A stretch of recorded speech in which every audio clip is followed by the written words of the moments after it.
Hello student, welcome to নতুন একটি ভিডিওতে তোমাদের জানাই স্বাগতম। তো আজকে ম্যাথ কোশ্চেনটা দেখো কীভাবে সলভ করতে হয়।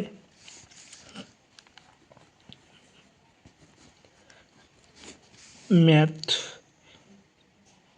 এক ব্যক্তি তার আয়ের 5/1 ব্যাংকে জমা রাখে, বাকি আয়ের 5/4 সংসারে খরচ করে, বাকি 400 টাকা ছেলের শিক্ষার জন্য খরচ করে।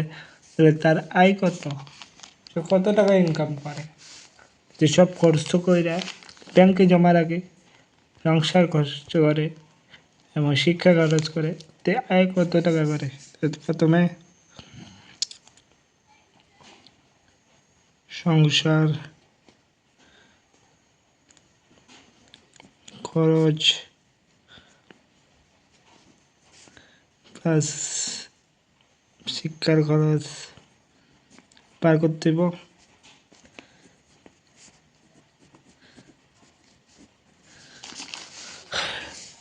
ব্যাংক জমা রাখে, মনে করি ও 1%, মানে এই টিয়াটা আছে, তাহলে ব্যাংক জমা রাখে,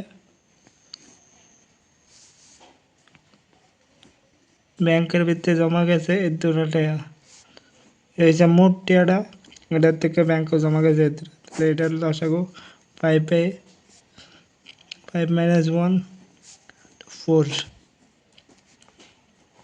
এটা হচ্ছে ব্যাংক দিয়া এটার ভিতরে খরচ করে, মানে ব্যাংকে জমা দিছে, দিয়ে এই টাকাটা সংসারে খরচ করে।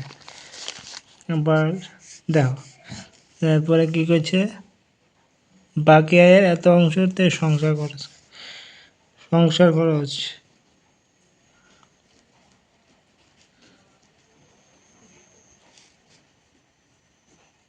সংসার খরচ আয়ের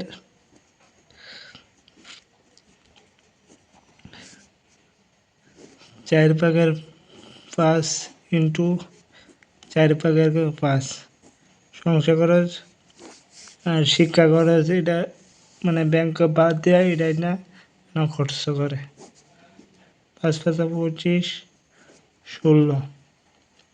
আচ্ছা, এটাই যে সংসার খরচ, সংসার খরচ।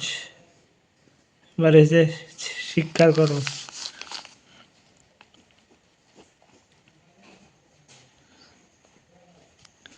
শিক্ষার খরচ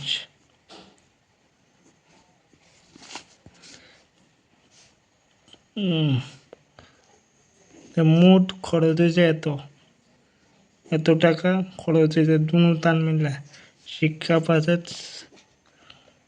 সংসার, দুটা মিলে এ দুটা খরচ করে, ঠিক আছে। এবার কোনটা কত দেখা, এটা গুণ করছে, 2 বার সংসার খরচ করে, এবার শিক্ষা, একবার সংসার। তাহলে এটার থেকে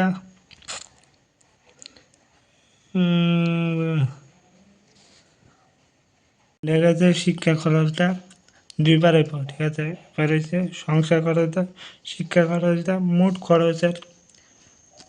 খরচ এটার থেকে শিক্ষাটা সংসারের বাদ দিতে হবে। 5/25 লসাগু 5×5 = 25, এটাতে ভাগ করবা, তাহলে থাকবো 5 4×5 = 20, এটাতে ভাগ করলে 1 1 দিয়ে 16, তো 20 4 গেলে 16 গেলে 4, নিচে যে 25, এটা যে শিক্ষার খরচ, এটা গেল সংসার খরচ, এটা হইলো এই দুইটা বাদ দিয়া, এটা হচ্ছে 1 করতে আছে, 1 হয়েছে মেন টিয়াটা ধরলাম 1।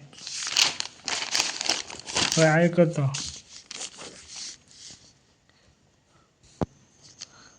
আয় 400 টাকা ছিল,